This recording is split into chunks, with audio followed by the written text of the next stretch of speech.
News 4 is your local election headquarters, and tonight we're going to take a closer look at something all of you, every Oklahoma voter, will see on the ballot. News 4's Spencer Humphrey explains State Question 833 and what it would do if it passed.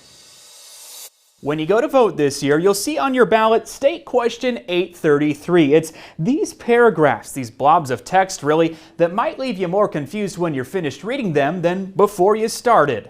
So forget all the legalese on the ballot. Here's what you're really voting on. Do you want cities to be allowed to create public infrastructure districts, or do you not? It would probably help to know what a public infrastructure district is first. Let's say you own a big empty field that you want to build a neighborhood on. Obviously, the neighborhood will need things like roads and sidewalks, and also maybe amenities like a pool or a park. Right now, the developer usually pays to build those things and then turns them over to the city or maybe a homeowners association to keep up going forward. But now, let's say that big empty field were part of a public infrastructure district. In that case, the developer could build the roads and the neighborhood amenities, but they wouldn't necessarily have to pay for them. Instead, the public infrastructure district could pay for them and also pay to maintain them. They'd do that through an additional property tax paid by everyone living in the public infrastructure district. The tax would max out at a mill rate of 10, meaning property owners could be charged up to $100 for every $100,000 their property is worth. This is another tool in the tool belt. State Senator John Hast co-sponsored the bill that got this question on the ballot. He argues public infrastructure districts, or PIDs, would save cities the money they would have spent maintaining things like roads that would now be a PID's responsibility. He also claims with developers no longer having to foot the bill for building that infrastructure, they could pass those savings on to home buyers.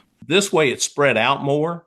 And so therefore, and you know exactly what you're paying, and which would also then bring your cost of lots down. So how could a city create a PID? First, 100% of the property owners in a proposed PID's boundaries would have to sign on to a petition supporting it. If even one property owner says no, the PID can't happen. But if they all say yes, it goes to the city council, who then votes to approve or deny it. Seems like it'd be pretty hard to get every homeowner on board, right? Well, let's go back to that big empty field owned by just one person. That field's owner could ask for the field to become its own PID. Since only the field's owner lives there, they're the only ones who would need to sign that petition in support of it. Then if the city council approves it, the PID gets established, and anyone who buys a home built on that field would have to pay into the PID. It gives a homeowners association the taxation power of government.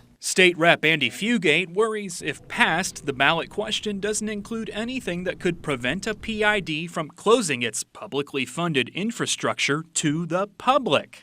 And so you could have a scenario where you have a landowner who owns all the property in a square mile area, and they want to turn that into an ultra exclusive gated community.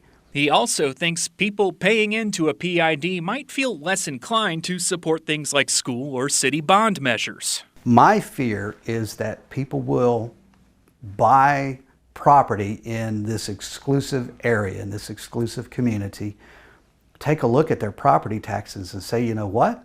I can reduce my property taxes by voting against these other bonds that don't really help me at all. As for Hast, it's not forcing anyone to do anything. He maintains you wouldn't have to live in a PID if you don't want to. You do not have to participate. Someone else says, yes, this works for me, then fine. But you have choice, so this is about giving people choice. In Oklahoma City, Spencer Humphrey, Oklahoma's News 4. All right, Spencer, thank you. Now, Election Day, November 5th, getting closer.